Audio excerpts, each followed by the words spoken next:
Hello everybody, welcome back to Nanogames. And so I've decided to write some Nanogames in Go and translate some of our Janet programming code into Go code. And the reason for that is I just really like Go and I kind of want to write some Go for a while. And I think Go actually has a nice compromise between high-level programming versus low-level performance. And so it's just kind of nice to work with. And I also found that there's this little framework called Ebitengine, which allows you to make 2D games in Go. And it's actually designed to be very simple. So essentially everything is an image. Even the screen is an image. So you just draw images onto the screen. You can rotate and scale them. It makes it very simple to work with. It has a bunch of different platforms it can work on. It's designed to be relatively, performant. And people have used it in production games. So it's kind of nice. So I just wanted to try this out. And that's the idea. One other thing is that I want to show you some of the code that I've kind of rewritten into Go. And I'm also using this editor, this text editor called Acme, which was written for this operating system called Plan 9 by Bell Labs. And so I'm just trying this out. And for me, I would say I do have a few criticisms of Acme. Maybe I should make a video about this, but the Plan 9 or the Acme editor, the first thing you'll notice is it doesn't have syntax highlighting. The second thing is the color scheme is actually fixed. It's built into the source code. And third is there's some keyboard shortcuts I would like for it to have. But other than that, I'm just kind of trying this out, and it has a really interesting design. So everything is essentially text-based, yet it's still a graphical editor. So I'm just going to try this out for a while. Who knows, I may switch back. But I just wanted to explain that for a bit. But now let's actually take a look at some of the code, right? So let's take a look at the main level of the code. The main code of the game. So I've written some of this stuff to start out with. Now, the interesting thing about Ebitengine is that you create a struct, right? Now, I called mine game, but you can call it whatever you want, and it doesn't have to have anything inside of it. It could just be an empty struct, but all it has to do is satisfy an interface that Ebitengine wants to have for writing games. And that interface has three functions: update, layout, and draw.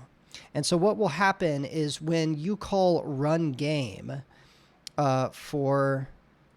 in your main function and give it this struct that implements these interfaces, what will happen is Ebitengine will call update and draw every single frame. And then if you happen to resize your window, then what will happen is the layout function will be called. And so that's the idea behind layout. So let's see here.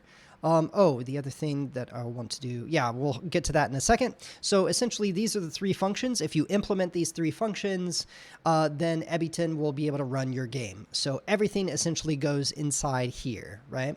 So that's essentially the idea. And it's very similar to the same idea that the framework Love2D has. So if you've worked with that, this has a similar idea for that. So that's kind of the major structure of the introduction or the main parts of the program. So what I've done is I've created a few different structs, and I've put them into different files here. And so one of them is just kind of a useful thing called geometry.go. And I just created my own version of like a point and a rectangle because I thought that would be nice to have. And then one of the things that I did is the idea is maybe I want to be able to save the game. And so all these structs, what I did is I put a JSON tag on them. So that way we can serialize and deserialize them in the future to a file. So that's kind of the idea behind that. So that is geometry. The other thing that I created was the player, right? So this player.go has essentially everything that you need for the player. And so I've created essentially just a square for right now. So the player has a bunch of these things that I've anticipated for the future, like having an ID and health and all of this. And also giving the player the ability to jump and have a direction that it's facing so it can, jump and dash in those directions. It keeps track of its positions and its speed in different directions. And it has just an image that is tied to that player. And then the idea here is I have this nice little function that allows you to make a player, and it fills in all of the required fields for the player. And then, of course, I also decided to follow the same kind of pattern of update and draw. So I created an update method for the player, and we'll talk about level in a second.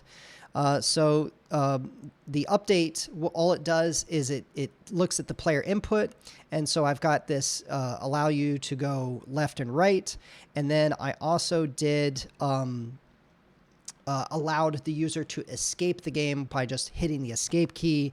And then, of course, I've got jumping and dashing here, right? So we're kind of have the idea of essentially kind of a 2D platforming game. So then I added some physics. So I added like gravity with this. And so the idea is that you can, when you hit the bottom of the screen, you stop, but you can accelerate essentially by the amount of gravity each frame. Oh, and by the way, Ebitengine essentially caps your game at a certain frames per second. And by default, it caps at 60 frames per second. If you want higher or lower, you can set that in the main function. And then, of course, I created these collisions things, which I'll go into detail in just a moment. And then, of course, drawing is something that can happen pretty easily. So Ebitengine requires you to create some draw options, and then you want to say where you want to draw this thing on the screen, and then you just draw, right? So you can do screen.drawImage and then give it the image that you want with the options. And that's it. That's all you have to do to draw the player. And of course, I've got this other stuff, which I'll talk about later. It's the collision system. But that is essentially the player. So there's also a thing that I created, which was a platform, because I'm going to have this player that can jump on platforms. So let's take a look at that one. And so this file is very simple. It just has a platform, which is a struct, has some dimensions. So the platform has a rectangle, which is a position, and then a width and a height. And then, of course, it has an image associated with it. And then I just created a make platform function, which allows you to give a location, a width and a height, and then a color that you want the platform to be. And so we just fill that in. We fill in the image with the color that we want, and then we just say, hey, we returned and made a new platform. And of course, the platform doesn't really need an update. So I could write an empty update function here, but I've decided that I don't even need that. So all we need to do is to be able to draw our platform. So it has the same kind of way of drawing as our player does. And then, of course, we have this collision thing, which we will get to in just a second. So the next thing file I want to look at is level. So I decided at a higher level. In fact, I'm probably going to change the name of this to scene. But thinking about things from a more abstract point of view or from a broader perspective, how do you want to organize your game? Well, the way I decided to do this was to have something called a level. And the level has an ID, and then it has all of the things that are needed for that level. So any of these constants that you might want to have or variables, and all of the entities that you want to have inside the level. So I've decided I'm going to have a player, and we've got some platforms in here. And that's the idea behind having a level. And then the level, of course, has updating and then drawing. And so right now, the only thing that can be updated is the player. So we update the player. And of course, if the player presses the escape button, we end with a termination. Otherwise, we'll just stay with the same level. And so the idea is that when you're in a certain level, when the player updates, or in this update function for the level, you can have the idea that maybe you want to go to the next level, or maybe you've died, or maybe you want to go back to the to the to the settings screen, or to the splash screen, or to the start screen. The level allows you to return an integer, which will probably end up being an enumeration that says, what is the next level, or what is the next level you want me to display? And if we return a -1, that means that we're going to stay on the same level that we have for the next frame. And so that's kind of the idea behind these levels. So that's that. So now let's go into what we were working on previously, which was collisions. So what I decided to do was create something a little bit more sophisticated than we had last time for collisions. And the idea is we want to have a platformer, and a platformer doesn't use just simple collisions. So even the original NES game of Mario had different kinds of a very sophisticated collision system. So imagine Mario might want to jump through some platform and then land on top of it, right? And then Mario might want to, in some other instances, Mario might want to jump and actually hit the top or the bottom of a platform and not jump through that platform. So there's all kinds of different kinds of collisions that you'd want to have. You want to be able to say, did I hit something from the top or the bottom or the sides? Do I care about collisions from the top or the bottom, or only from certain sides? And so that's what I did with this. So in just one page of code, I created this little collider. And the idea was we can have a collision type where there's no collision, or the collision could be above, below, left, right, or we could, this is something that I use for a catch-all of colliding from any side, right? And so the idea is I created this collider interface. So all you have to do to allow your entities to collide is implement this interface, which is a collider type, which will return the type of collision you want to be able to detect. And then the collision box, so the entity returns, hey, this is my collision box. And then the previous collision box. And the reason why you need a previous collision box is you want to be able to tell from which direction you collided, right? So if you imagine, let's say I've got a platform here, and then you've got a player. What you want to be able to do is have the player at some point was above the platform, and then when it collides, it goes down into the top of the platform. So you want to be able to say, hey, there was a collision above the platform, right? At the top of the platform. Or maybe you want to detect a collision that's coming up into the bottom of the platform. You can say, oh, I want one from below, or I want one from any one of the sides, which is left or right. And that's the idea by having the previous collision box, because you can tell where it was outside before. You can say, oh, it was outside of the top, but then it encroached on the top. So if you look at those two frames, you can do that comparison and tell which one that you had. And so the collision function just does that, right? So what I do is I create these nice little variables that give us the boxes, the previous collision box, the current collision box, and then the collision of the thing that we're colliding with. And then all we do is we just check if there is a collision inside. And then if there is a collision, we can just check which direction it came from, right? It either came from left, right, top, or bottom. And that's the idea behind the collider. And then, of course, I created this little contains function, which just says, does a rectangle overlap with the other? Now, the interesting thing about this collider is it's still really simple. So it's what's called axis aligned, which means that the rectangles cannot be rotated at all. They have to be axis aligned. They're the rectangles are strictly up and down and do not have any rotation whatsoever. So that's the idea behind this. It's one of the simplest ways that you can define a collision with rectangles. So that's the idea behind the collider, and that's essentially it. And so what I want to do is show this off a little bit. So we'll have this, and then maybe here we'll have go build, and let's see. We're also going to have, let's see, what will this be? Oh, this will be O4 collision will be the thing. So what I can do here in this editor is I've created this whole window, which allows me to have a terminal here.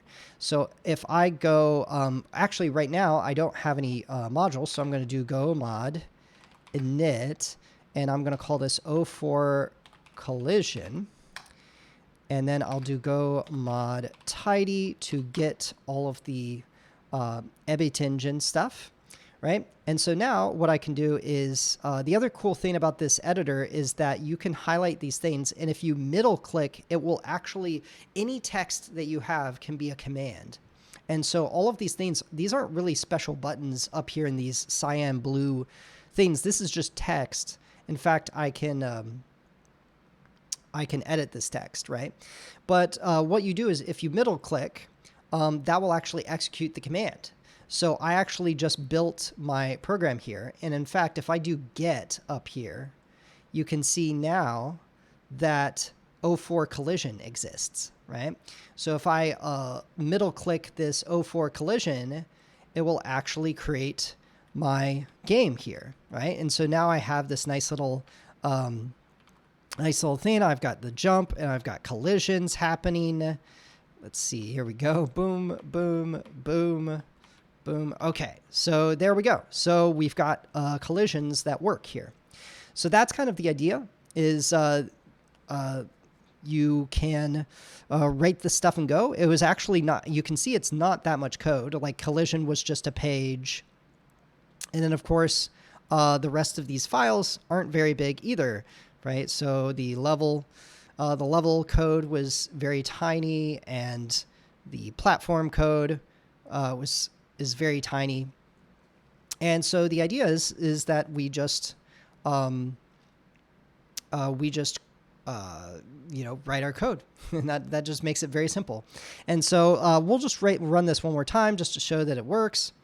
And oh, the other thing that might be interesting is what if we change our collider, right? So we've got this collider, and right now it collides with everything. It collides with the sides, it collides with top and bottom.